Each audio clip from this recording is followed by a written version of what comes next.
Bem-vindo, bem-vinda. Vamos diretamente a João capítulo 2, versos 12 e 13.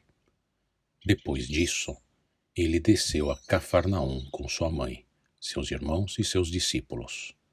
Ali ficaram durante alguns dias. Quando já estava chegando a Páscoa judaica, Jesus subiu a Jerusalém. Depois do impacto no casamento no qual foi celebrado o primeiro milagre de Jesus, iremos da Galiléia ao coração da nação judaica. Iremos ao templo em Jerusalém. Eram os dias da grande festa judaica, Pessach, que é a Páscoa, que naquela época comemorava a libertação dos escravos israelitas do Egito e que prefigurava a salvação messiânica. É a ocasião significativa para o ministério de Jesus, o próprio Messias Salvador. Os judeus viam o templo em Jerusalém como a casa onde Deus vinha para estar com seu povo santo. E na Páscoa, o templo estaria lotado. Neste episódio, vamos ver como Jesus, o Deus Filho, bate de frente com os desvios do judaísmo da época, provocando tumulto no templo. E por isso, claro, Jesus não foi bem recebido pelos líderes judeus. Vamos à passagem bíblica. No pátio do templo, viu alguns vendendo bois, ovelhas e pombas, e outros assentados diante de mesas, trocando dinheiro. Então ele fez um chicote de cordas e expulsou todos do templo, bem como as ovelhas e os bois, espalhou as moedas dos cambistas e virou as suas mesas. Aos que vendiam pombas disse: "Tirem estas coisas daqui. Parem de fazer da casa de meu pai um mercado." Seus discípulos lembraram-se que está escrito: "O zelo pela tua casa me consumirá."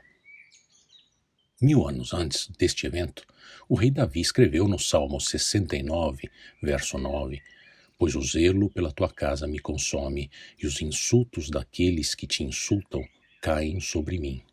O rei Davi estava genuinamente atormentado com a falta de reconhecimento da glória de Deus, e não se deixava constranger pelos seus opositores para honrá-la. Davi foi quem comprou a terra onde o seu filho Salomão construiu o templo e cuja linhagem real Deus abençoou, renovando o pacto com seu povo Israel, em 2 Samuel capítulo 7. O homem Jesus era da linhagem real de Davi e era o próprio Deus Rei que se apresentava no templo, agora em carne e osso, na pessoa do filho do dono. Era a sua casa, como diz o versículo 16. Jesus está expulsando os falsos religiosos. É uma cena que representa julgamento. Então, quem é este homem Jesus? João nos deu até aqui 3 retratos do rei Jesus. Dos primeiros 11 versículos do capítulo 1, Jesus é a palavra, através da qual o mundo foi criado. É o Deus Criador. Dos primeiros 12 versículos do capítulo 2, ele é o rei Messias, que trará um banquete celestial em perfeito relacionamento com Deus. E agora, do que acabamos de ler em João, capítulo 2, versos 14 a 17, Jesus é o rei, julgando na sua casa, pois ele é o dono do templo. Esta cena desafia a imagem popularmente atribuída a Jesus, não é mesmo? Ele não é apenas o Jesus bonzinho, tenro e manso, que tantas vezes vemos ensinar a crianças no corpo ou crianças na fé. Ele também não é o tipo maneiro, paz e amor. Ao invés disso, nessa passagem, vemos a atuação de Jesus como o rei que julga. Não é de se surpreender que os judeus começassem a contestar a sua autoridade, questionando: "Quem você pensa que é?" Veja nos versículos seguintes.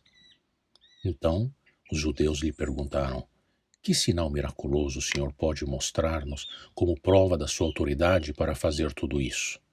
Jesus lhes respondeu: "Destruam este templo, e eu o levantarei em 3 dias." Os judeus responderam: "Este templo levou 46 anos para ser edificado e o Senhor vai levantá-lo em 3 dias?" Mas o templo do qual ele falava era o seu corpo. No versículo 20 vemos que os judeus simplesmente não compreendiam. Para eles, o templo era a construção religiosa virtuosa que levou 46 anos para construir. Mas no versículo 21, Jesus está falando que era o seu corpo físico que determinava a presença de Deus na terra e não mais o templo. Pela sua morte e ressurreição, ele vai realizar tudo ao qual o Velho Testamento e o templo apontavam, que era ter a presença de Deus com seu povo. A demonstração que Jesus é Deus Rei, com autoridade de Deus para julgar, se ratifica exatamente na sua morte e ressurreição do seu corpo, o verdadeiro templo. No seu corpo ele viveu a vida perfeita aos olhos de Deus, corpo esse que foi imolado pelos nossos pecados e que assim derrotou a morte para ser o templo do Espírito Santo, que se estende nos corpos daqueles que creem nele, como o apóstolo Paulo deixou explicado em sua primeira carta aos Coríntios, capítulo 3, verso 16, e capítulo 6, verso 19. Ou seja, foi pela ressurreição do corpo de Jesus é que veio a vitória e a autoridade sobre vidas incapazes de viver na lei e à luz do templo e de toda a mediação sacerdotal. Vamos ao último versículo de hoje, que é na verdade uma parênteses com um comentário editorial que fala que a ficha caiu e ficou finalmente claro para os discípulos depois da morte e ressurreição de Jesus, após os 3 dias da dita reconstrução do templo ao qual se referia Jesus. Depois que ressuscitou dos mortos, os seus discípulos lembraram-se do que ele tinha dito. Então creram na Escritura e na palavra que Jesus dissera. Os discípulos creram nas Escrituras do Velho Testamento que eles tinham e agora nas palavras de Jesus.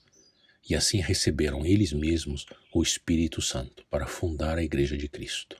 É assim que surge a fé genuína, surge através das palavras e obras de Jesus, sua morte e ressurreição.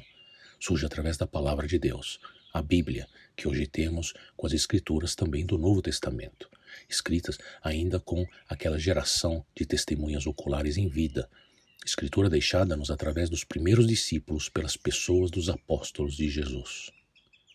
Resumindo, o que nos mostraram essas histórias do casamento e do templo?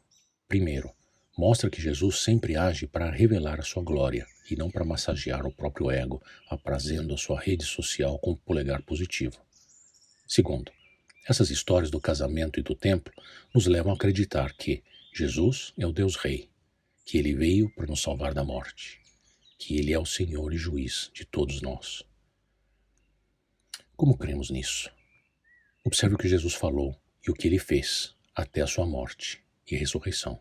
E observe o que diz a Bíblia, que registrou toda a sua história, desde a criação até a redenção para nós, para que acreditemos nele e, portanto, nos cobramos de sua justiça, regozijando em viver cada vez mais próximo de Deus e afastados do pecado, no aguardo do juízo final e vida eterna com ele. Escute as palavras de Jesus. Lance aos pés dele todos os seus fardos em arrependimento próprio para alegrar-se em fé e vida nele. Deus te abençoe.